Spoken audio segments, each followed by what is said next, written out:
কিন্তু আমার হাতের আঙুল ততক্ষণে ওই ধূসর ডিমটাকে স্পর্শ করেছে। স্পর্শটা ছিল নারী স্পন্দনের মতন। ওটা ঠান্ডা নয়, আবার গরমও নয়, এক অদ্ভুত জীবন্ত তাপমাত্রা। আমি যখন ওটা হাত দিলাম, মনে হলো ডিমের ভেতর থেকে কেউ একজন আমার তালুতে সজোরে চাপ দিচ্ছে, যেন ভেতরে কেউ বন্দি হয়ে আছে এবং সে এক্ষুনি বেরিয়ে আসবে।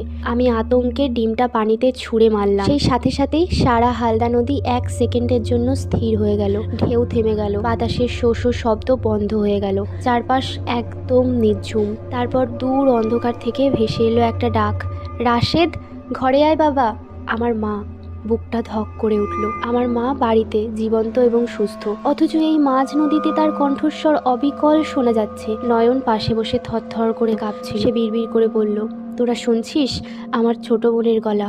ও তো 3 বছর আগে এই নদীতেই ডুবে মরেছিল। কাশেম মাঝি আর এক মুহূর্ত দেরি করলো না। কোমর থেকে ধারালো দাও বার করে জালে দড়িটা এক কোপে কেটে ফেললো। তিনি চিৎকার করে বললেন, এই জাল নদীর, নদী ফেরত চাইছে, হাল ছাড়, কুল ধর। আমরা সে রাতে প্রাণে বেঁচে ফিরলাম ঠিকই, কিন্তু হালদা আমাদের আর ছাড়ল না।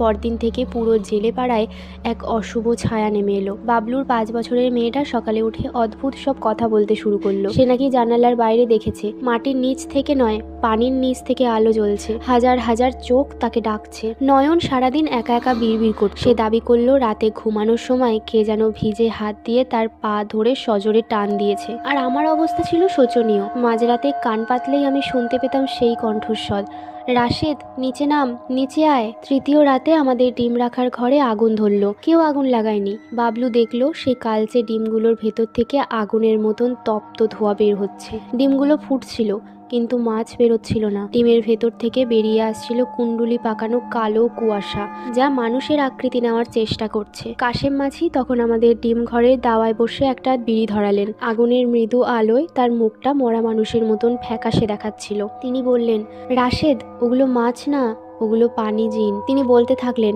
সেখানে অনেক রক্ত পড়ে। যেখানে মানুষ অতৃপ্ত বাসনা নিয়ে মরে, সেখানে এই বীজগুলো জন্মায়। এরা মানুষ হতে চায় না, এরা চায় মানুষকে ধ্বংস করতে। এরা আমাদের পরিচিত মানুষের গলা নকল করে ডাকে, যাতে আমরা নিষেধ ভেঙে পানির ভেতরে যাই। চতুর্থ রাতে নয়ন হারিয়ে গেল। সকালে নদীর পাড়ে গিয়ে আমরা দেখলাম তার নৌকাটা ভেসে আছে, জালটা পড়ে আছে খোলে, কিন্তু নয়ন নেই।